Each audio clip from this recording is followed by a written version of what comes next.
Teman sekalian yang dimuliakan Allah Subhanahu wa taala, taubat kemarin seperti kita ketahui ada start, ada finish. Di antara startnya itu ada 7 poin. Yang pertama adalah bertaubat dari dosa besar, dari dosa kecil, dari sesuatu yang makruh, dari sesuatu yang tidak penting, dari sesuatu. Kemudian yang kelima adalah bertaubat dari merasa bahwa dirinya melakukan kebaikan. Yang keenam adalah bertaubat dari merasa dia adalah orang yang istimewa di sisi Allah. Ini enam ini masuk dalam kategori start. Kalau startnya kita belum lulus, tak mungkin kita akan finish, mencapai finish taubat. Ini mohon diingat-ingat, ini direkam oleh Mas Toto, bertaubat dari dosa besar, dosa kecil, sesuatu yang makruh, meninggalkan sesuatu yang tidak utama. Nah, biasanya sudah mampu untuk melakukan sesuatu amal soleh. Nah, jebakannya atau ujiannya orang yang ketika melakukan kebaikan itu merasa bahwa aku yang melakukan kebaikan. Nah, ini sudah menyalahi, uh, sudah termasuk terjebak pada godaan setan, bahwa segala kebaikan itu adalah murni anugerah dari Allah Subhanahu wa taala. Kemudian lebih lagi jangan sampai menganggap bahwa kita itu istimewa di sisi Allah. Jadi bapak-bapak kalau masuk ke masjid pasti akan menjumpai orang yang lebih hebat daripada kita. Saya kalah terus dengan Pak Denizar.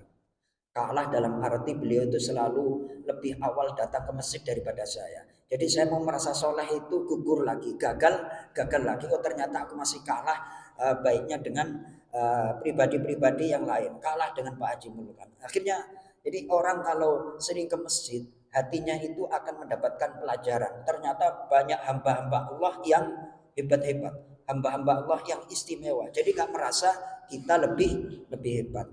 Finishnya Mas Toto ada start, ada finish. Laha bidayah wa nihayah.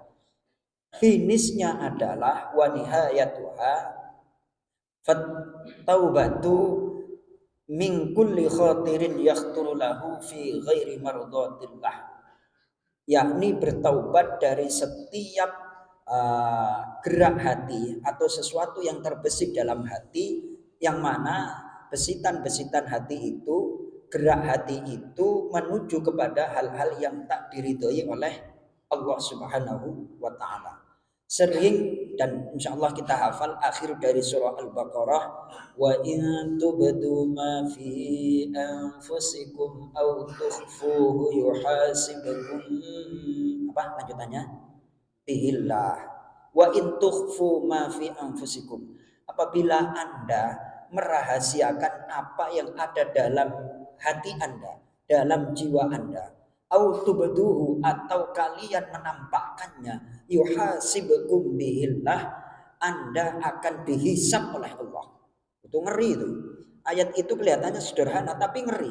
Ya Pak Aris ya. Lah kita hafal biasanya dibaca ketika apa namanya, tahlil, atau dibaca ketika kita mau tidur. Itu biasanya ayat-ayat yang oleh para ulama, seandainya kita sudah ngantuk berat, nggak sempat untuk qiyamul lail, bacalah dua ayat dari surah Al-Baqarah. Itu seandainya ketiduran Pak Haji Mulkan, insya Allah tetap dicatat sebagai orang yang qiyamul lail. Itu dua ayat pentingnya, dua ayat surah Al-Baqarah. Itu kalau sekalian 3 ayat, mulai dari lillahi ma fis samawati ma fil ard, terus wa in tubdu ma fi anfusikum au tukhfuhu yuhasibukum billah.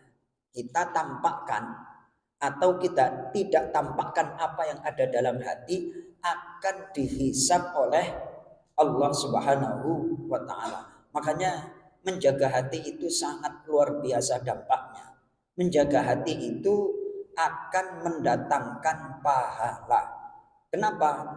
Amal kita terbatas, niat kita tak terbatas. Ingat-ingat Mas Toto kata-katanya ya. Al-a'malu qasiratun. Amal manusia itu terbatas.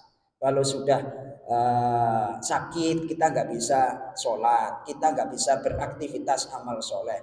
Namun niatnya tetap dihitung oleh Allah Subhanahu wa Ta'ala. Pak Isan, Pak Isan. Jadi Pak Isan harus nyetel niat, Pak Santoso harus nyetel niat tak. Selama Allah memberikan kesempatan dan kesehatan, aku akan tetap sholat berjamaah. Gitu. Itu nanti sampai mati akan dicatat oleh Allah bahwa Pak Santoso, Pak Isan, Pak Hamzah akan terus berjamaah. Ya walaupun kadang-kadang sakit, tapi niatnya nyampe, badannya nggak nyampe. Niatnya nyampe, badannya nggak nyampe. Tapi yang dinilai adalah niat. Padahal niat itu lebih diutamakan. Besok ada kajian-kajiannya yang lain. Jadi ingat-ingat kalau kita baca wa in tubdu ma fi anfusikum aw tukhfu yuhasibukum bihillah. Kita tampakkan atau kita tidak tampakkan apa yang ada dalam hati kita akan dihisap oleh Allah Subhanahu wa Ta'ala. Saya tutup dengan cerita. Ada orang biasa-biasa aja akan tetapi usahanya sukses. Sukses luar biasa dan itu true story, cerita nyata. Ternyata setelah dikulik-kulik, ditanya-tanya apa resepnya Anda kok bisa begitu sukses dalam usahanya. Ternyata biasa-biasa aja, seperti Anda lihat nggak ada yang istimewa. Cuman ketika saya berjumpa dengan para pedagang yang mereka itu seperti bakso cuangki, bakso apa? Bakso cuangki, apa artinya Pak Isan? Cari uang jalan jarang kaki itu. Ya kan kasihan mikul itu. Dia nggak bisa beli, ngasih duit nggak enak. Tapi dalam hati, ya Allah berikanlah rizki yang halal untuk saudaraku yang mencari rizki ini. Setiap ketemu pedagang seperti itu. Karena baiknya niat, dia buka usaha, usahanya biasa-biasa aja, usahanya. Tapi sukses apa namanya mendapatkan keuntungan yang berlimpah berangkat dari hati yang tulus. Jadi Mas Toto ketemu pedagang yang sekiranya sudah bercucuran keringat tapi nggak laku-laku, doain Mas Toto, ya Allah berikan rezeki untuknya ya Allah. Bacain Al-Fatihah. Itu nanti insya Allah akan berdampak baik pada kehidupan kita. Mudah-mudahan bermanfaat. Hati kita dijaga oleh Allah Subhanahu Wa Taala menjadi hati yang baik, hati yang mulia. Karena di akhirat itu yang diterima adalah illa man atallaha biqalbin salim, kecuali orang yang datang dengan qalbin salim, hati yang selamat. Mudah-mudahan jamaah Masjid Nurul Ikhlas semuanya hatinya diselamatkan oleh Allah Subhanahu wa taala. Assalamualaikum warahmatullahi wabarakatuh.